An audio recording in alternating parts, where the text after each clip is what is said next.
It wasn't similar, it was exact. I wasn't failing, I was being managed. I thought I married a broken man, but I think I married someone who was studying me, and I didn't realize it for years. Not when he pulled away, not when I blamed myself, not even when I started disappearing. I realized it when I found the instructions. If you've ever felt like you're always the problem, you're constantly adjusting yourself, and no matter what you do, it's never enough, you need to hear this. Because I thought I was in a difficult marriage. I wasn't. I was in something much more calculated. At the beginning, he felt safe, calm, grounded, in control. And I trusted that, because I wasn't those things. But slowly, things shifted. Not dramatically, quietly. He'd pull away. No explanation, no conflict, just distance. And I'd feel it immediately. That panic, that question, what did I do? So I'd try to fix it. And just when I felt like I was losing him, he'd come back. Warm, loving, present. And I'd feel relieved, like I earned it. That was the pattern.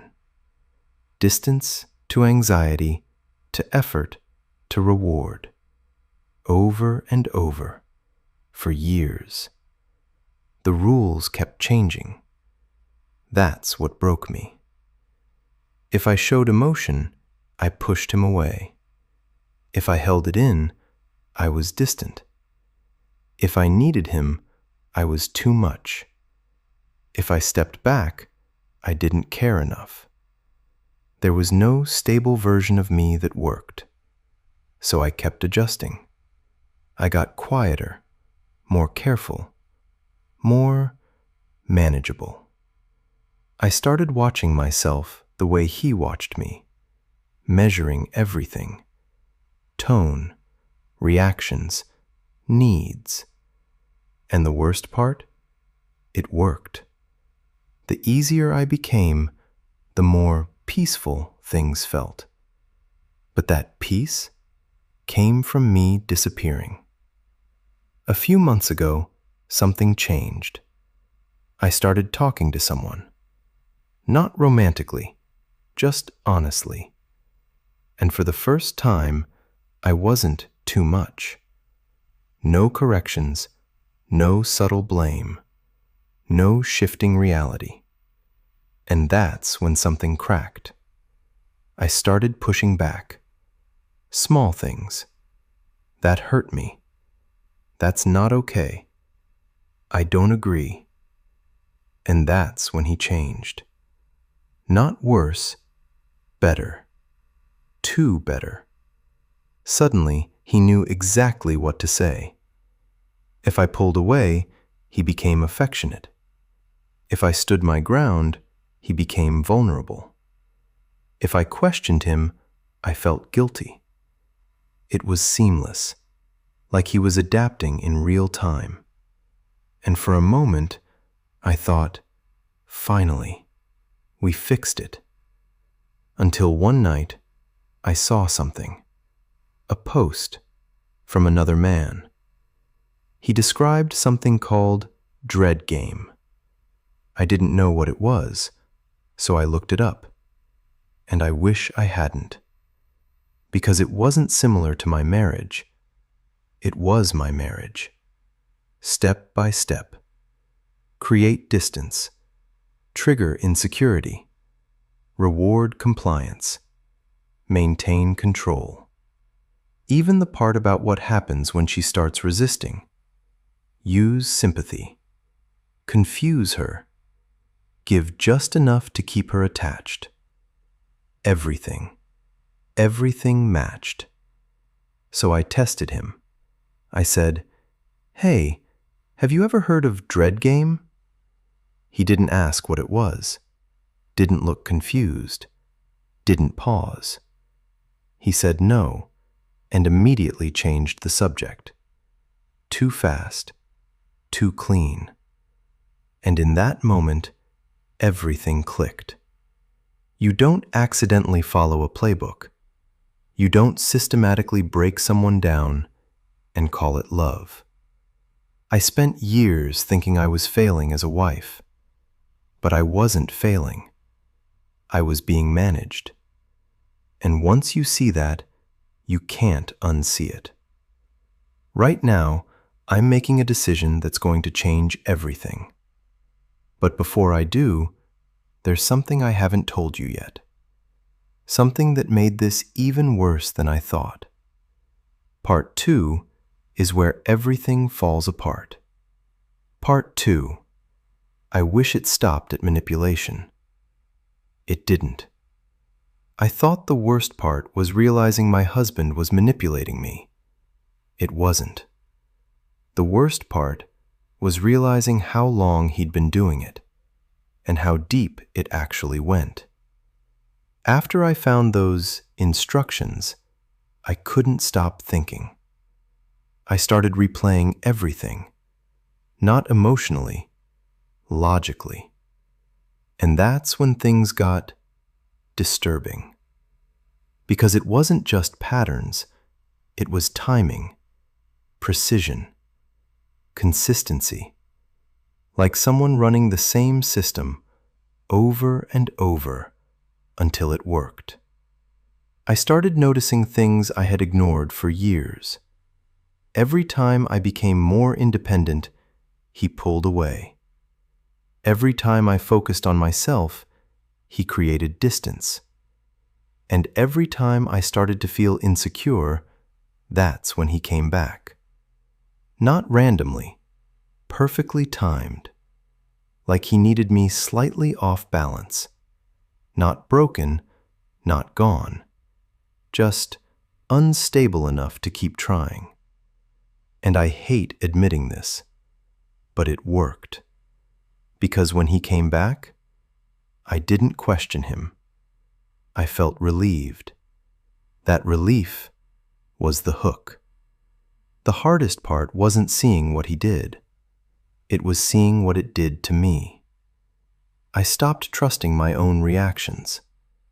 I'd feel hurt and immediately question it. Am I overreacting?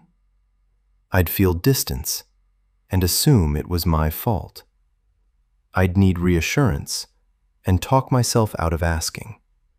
I became someone who pre-corrected herself before he even had to. And that's when it hit me. He didn't need to And that's when it hit me. He didn't need to control me anymore. Because I was doing it for him. So I went back to those dread game posts, and this time, I didn't skim. I studied them, line by line. And there was one part I can't get out of my head. It said, "Your goal is not to destroy her confidence completely. Your goal is to keep her seeking your approval." And I just sat there, staring at that sentence, because that's exactly who I had become. Not confident, not broken, dependent on his mood, on his attention, on his approval. And I thought that was love. So I tested something again. This time, I didn't mention dread game. I just changed my behavior. I stopped reacting, stopped chasing, stopped explaining myself. I became neutral, calm, unreachable. And you know what happened? He escalated. At first, it was subtle. More attention, more compliments, more effort. Then, confusion. Why are you being distant? Is something wrong with you? Then, pressure. You've changed. You don't care anymore. And then, something I hadn't seen in a long time. Coldness. Distance again, but sharper. like he was trying different tools to see which one would work. And that's when I knew.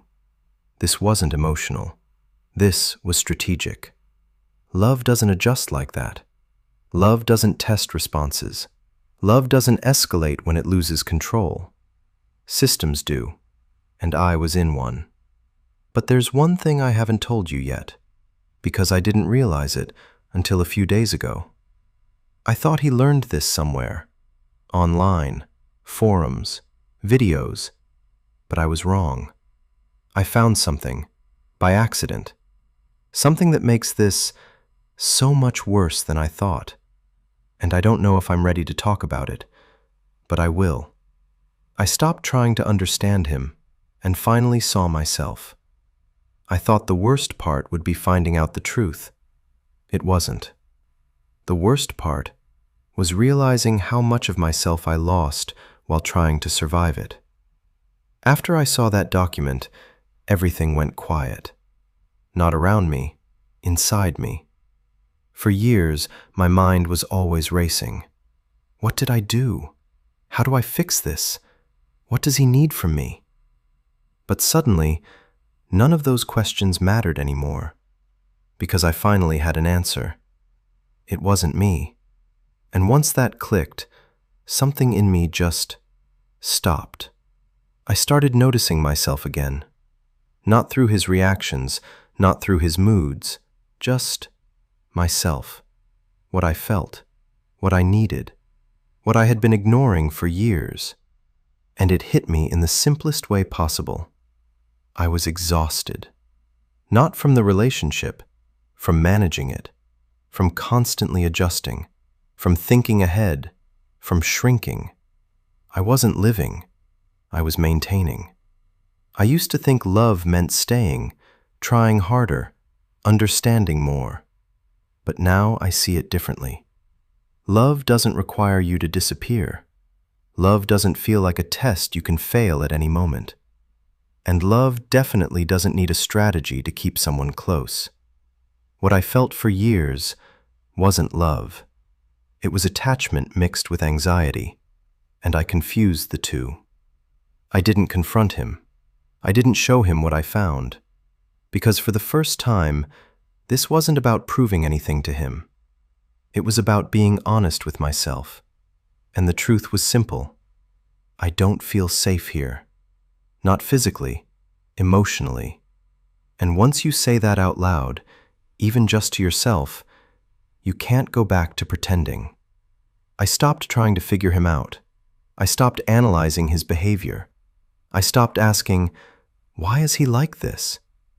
And started asking something else. Why did I stay so long? Not with shame, not with blame, but with curiosity. Because that answer is the only one that actually changes your life. I'm not going to pretend this ends with some dramatic moment. No big fight, no final speech, no perfect closure. Just a quiet decision. I'm leaving. Not because I hate him, not because I need him to admit anything, but because I finally see what this is. And more importantly, what it isn't. I used to think I needed him to change, for me to be okay. But I don't. I just needed to see clearly. And now that I do, I don't feel angry. I feel free. I wasn't too much. I wasn't not enough. I was just in the wrong place for far too long. And now, I'm choosing something different.